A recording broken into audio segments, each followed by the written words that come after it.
This is the site of the former Stockbridge Meeting House, which served as both the church and town hall. At first, our Mohican ancestors served on town leadership in the English style, such as being elected to the Board of Selectmen.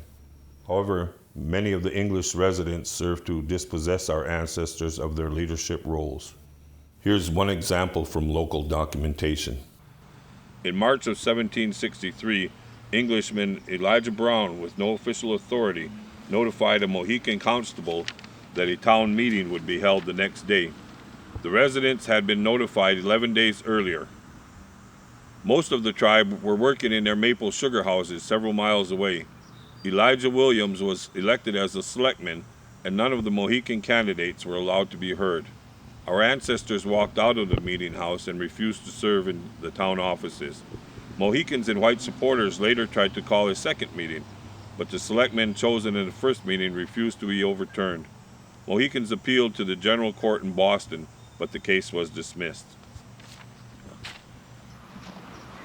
So here we are back, coming back to that place where we lost our homeland and our say in something as a separate nation, still together because of our ancestors who persisted and continued on to do that. And today we're back more, I think, to our traditions like we were before, where the women had say. There were council people, or leaders, and we have a woman leader here today with us. And we have a president, woman That's president right. of our tribe. That's right. So that's really nice that we're more equal, and we can learn our traditions and come back to our language, and which is awesome. I'm really proud of that.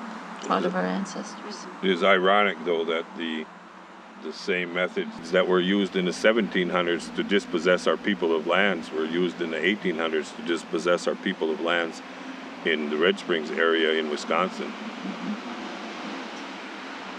And I think about in the example that was given, how much our tribe was aware of what was going on and fighting it, and involved in the court cases and issuing petitions and things, and so early on, having to litigate, I guess, and how much that then led to people like Opamut and others that went on to be, diplomats and attorneys, that we've always been trying to use that system to keep getting, rights.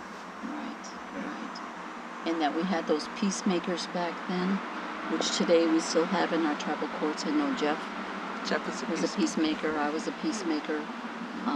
And so we still are using those types of traditions today to sustain us and keep us together, which is important. And we're learning our language. Our language is coming back. Our cultural components of sewing. Odessa sewed her own skirt. Yes. I'm so happy our young people are here, and because they need to learn our history and to keep going forward when we're no longer here, to keep everyone together. You're right.